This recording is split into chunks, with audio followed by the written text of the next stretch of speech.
every single profession out there, if they know AI, they're embracing AI, they're using it as their leverage, they will just do better.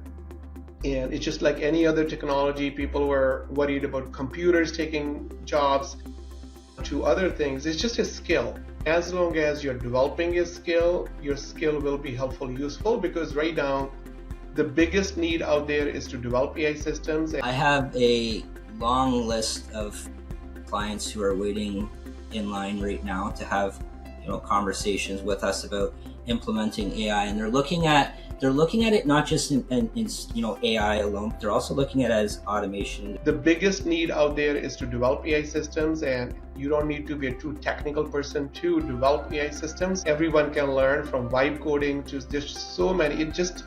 It's much easier right now to develop a system using AI tools, and it's about learning how to use tools. Welcome to AI by Design podcast. Brings MSP leaders into real, unscripted conversations about innovation that actually works. Hosted by Kaila, it's focused on turning AI into measurable business impact. The reason we're doing it this way is really, I need my staff to get in their minds how to identify those opportunities for clients. And the best way to do that paradigm shift in their mind is to do it internally, right?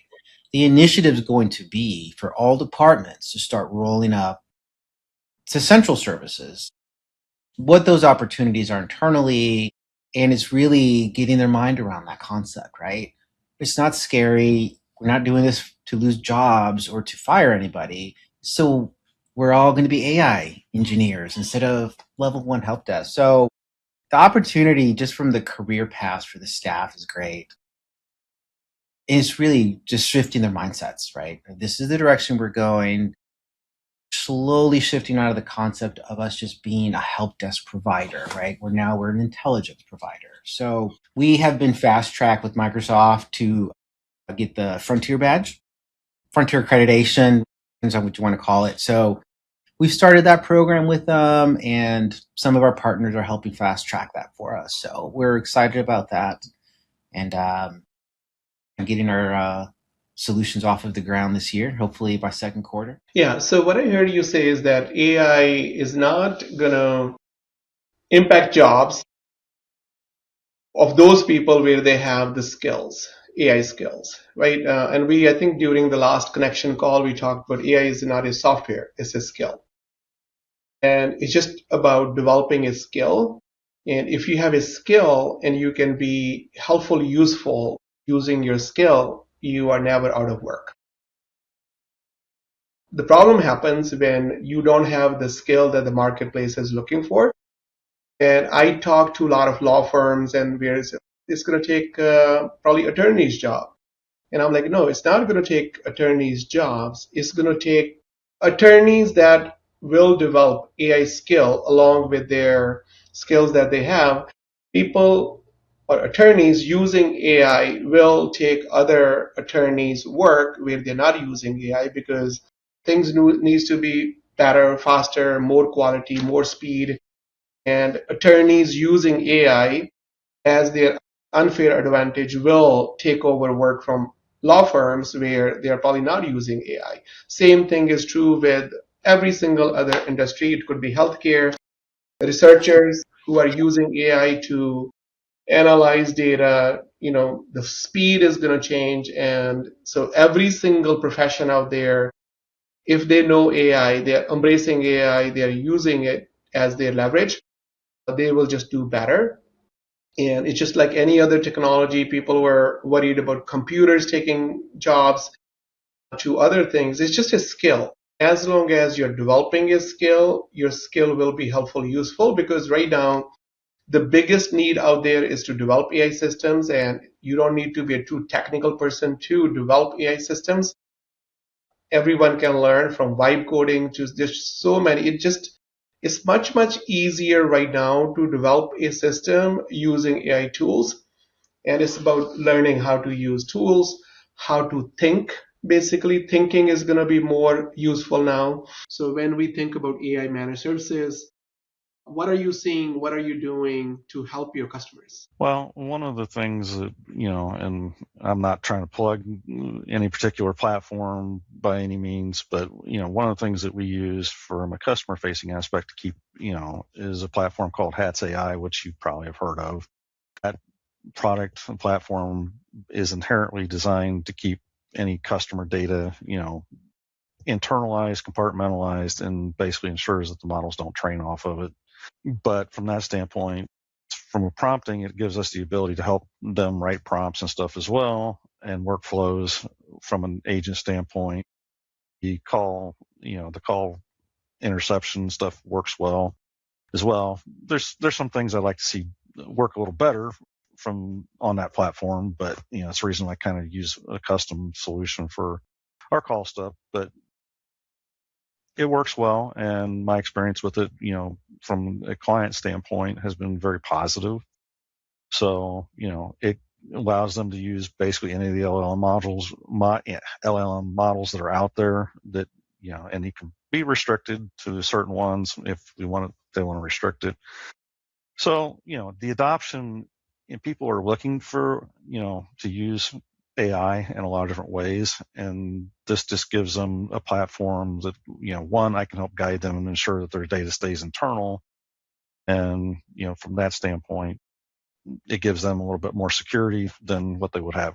Now, on a larger scale enterprise, I've got one client that actually is looking at licensing an open AI model, internally for use, and, kind of working with them to guide them through that process is, it's an interesting feat because they're a large retailer and they want to develop it and put it into their demand forecast and stuff like that for stocking and resales, sales and, statistics and things like that.